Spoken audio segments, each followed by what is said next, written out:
بسم اللہ الرحمن الرحیم. ڈی این اے اور عارف نظامی صاحب کی سینئر قیادت میں ہم موجود ہیں، اور اس وقت ہر لمحے میں نے کئی دنوں سے کہہ رہا ہوں کہ ملک میں الزامات کی بارش اور گالی گلوچ اور کنفرنٹیشن، اور ادھر شہداء کے کفن جو ہیں وہ بیلے نہیں ہوتے اور ہمارے ڈانسز جو ہیں وہ شروع ہو جاتے ہیں. تو یہ عجیب و غریب ماحول بنا ہوا ہے ملک میں. بارڈر کے اوپر ویسے فائرنگ کی سلسلہ نہیں تھم رہا، اسی دوران سیاسی فائرنگ ہوئی ہے. اور Imran Khan chairman P T I نے آج ایک صاحب ہیں جاوید صادق، ان کو شہباز شریف وزیر اعلیٰ پنجاب کا فرنٹ مین قرار دے کے کہا ہے کہ 26 بلین کی کمیشن جو ہے یہ لوگ کھا گئے ہیں. ہم نے کہا ہے کہ بھئی کھائی ہے یا نہیں ہے یہ تو ہمیں پتہ نہیں ہے. جاوید صادق صاحب کا موقف ضرور لینا چاہیے. جی نظامی صاحب. جی جاوید صاحب السلام علیکم. السلام علیکم سر، کیا کیسے مزاج ہیں؟ اچھا یہ بتائیے اچھے تو نہیں ہے سر کہ آپ کا ظاہر ہے آئی کین انڈرسٹینڈ، یہ 27 ارب بہت بڑی رقم ہوتی ہے اور انٹیگریٹی بھی انسان کی ہوتی ہے. یہ بتائیے کہ آپ کا کوئی چائنیز کمپنی سے کوئی خصوصی تعلق ہے، یہ آپ کا ہے یا کوئی پرانا تعلق ہے؟ سر میرا چینی کمپنیوں کے ساتھ خصوصی تعلق ہے، اور وہ ہے 1998 سے. 1998 میں سر میں ٹیلی کمیونیکیشن میں ایک ٹیلی کمیونیکیشن کمپنی ہے زیڈ ٹی ٹیلی کام، اس کو لے کر آیا، اور ہم نے ایک زیڈ ٹی پاکستان بنائی جس میں انہوں نے مجھے 7% شیئر دیے. تو ہم پی ٹی سی ایل کے ساتھ کام کرنا شروع ہوئے، اور زیڈ ٹی نے ایک ریولیوشن لے کر آئی پاکستان میں ٹیلی کمیونیکیشن کی پرائسز کا. اور جو پرائسز پہلے ایک لائن کے لیے اگر $1200 یا $600 انسائڈ پلان ہوتی تھی $300، تو وہ ہم نے 1200 کے بجائے 600 میں کیا.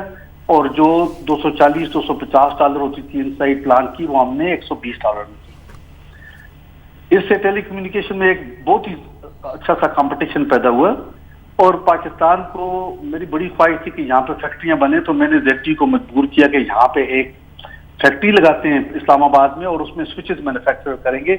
انہوں نے فیکٹری بھی لگائی، اور وہاں پہ ہم سوئچ بھی مینوفیکچر کرنا شروع ہو گئے، جو بعد میں اس لیے بند ہوگی کہ جو لینڈ لائن تھی اس کی ریکوائرمنٹ ہی کم ہوگی اور لوگ زیادہ موبائل پہ چلے گئے. اس کے بعد سر میرا رشتہ China state construction engineering corporation سے ہوا، جو ان پروجیکٹ میں جن کے بارے میں آج ٹی وی پر آ رہا ہے وہ پروجیکٹ اس نے کیے. چائنا اسٹیٹ کنسٹرکشن سر چائنا کی سب سے بڑی کمپنی ہے، اور 2016 میں جو ENR جو ایک میگزین ہے امریکہ کا جو باقی ساری کمپنیوں کی ریٹنگ کرتا ہے، تو اس میں وہ نمبر 1 کمپنی ہے. That is the largest contractor in the world. It is owned by central government. ان کے ساتھ انہوں نے مجھے بولا کہ میں ان کو ڈیولپ کروں، تو 2005-2006 میں نے ان کے ساتھ کام کرنا شروع کیا. پہلا ہمارا پروجیکٹ کامرا تھا، کامرا میں JF-17 انفراسٹرکچر بنا رہے تھے. دوسرا ہمارا پروجیکٹ لاہور میں PITB کی بلڈنگ کے لیے ٹینڈر ہوئے، جس میں ہم نے بھی پارٹیسپیٹ کیا، اور بھی انٹرنیشنل کمپنیز نے پارٹیسپیٹ کیا، اور وہ پروجیکٹ ہم نے جیتا. اور اس وقت چودھری پرویز الہی صاحب کی حکومت تھی. پھر سر ہم نے یہ اسلام آباد میں ایک سینٹورس، اگر آپ نے نام سنا ہو، سینٹورس سینٹر جو ہے، جی ہاں، یہ ہم نے کنسٹرکٹ کیا. اور اس دوران جو نیا ایئرپورٹ بن رہا ہے فتح جنگ کے پاس، اس کے مختلف پیکیجز بنے ہوئے تھے. یہ کون سے دور میں ہوا یہ سینٹورس اور اسلام آباد پروجیکٹ جو ہے؟ سر یہ پیپل پارٹی کا دور تھا.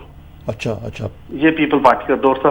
اس میں سر انہوں نے کمپنیاں پری کوالیفائی کی، تو ایک پہلا پیکیج تھا جس میں ہم اور FWO والے پارٹنر تھے، اینڈ وی لاسٹ دیٹ. وہ جو ارتھ ورک کا تھا وہ کسی اور کمپنی کو مل گیا. ہم نے پیکیج 3 اس کو وہ بولتے ہیں، یہ سول ایویشن اتھارٹی کا پروجیکٹ ہے، اور پیکیج 3 ایک ٹرمینل بلڈنگ ہے، اس کے لیے ہم نے ٹینڈر میں پری کوالیفائی کیا. چائنا اسٹیٹ کنسٹرکشن اور FWO کے جوائنٹ وینچر تھا. اس طرح عرب ٹیک تھی، اور ایک اور کمپنی تھی کورین. تو انٹرنیشنل ٹینڈرنگ ہوئی، پری کوالیفیکیشن ہوئی. جی وہ تو ہم سارا سمجھتے ہیں، لیکن میاں شہباز شریف صاحب سے آپ کا کیا خصوصی تعلق ہے جس کے بیسس پہ عمران خان صاحب کہتے ہیں کہ آپ کو ان کے ساتھ 26 ارب 55 کروڑ روپے کمیشن شیئر کیا آپ نے؟ سر میں اس کی طرف آتا ہوں. یہ پروجیکٹ مجھے ایوارڈ ہوا ایئرپورٹ والا، جس پہ میری پرائسز باقیوں سے 4 بلین روپیز کم تھی. اس وقت میں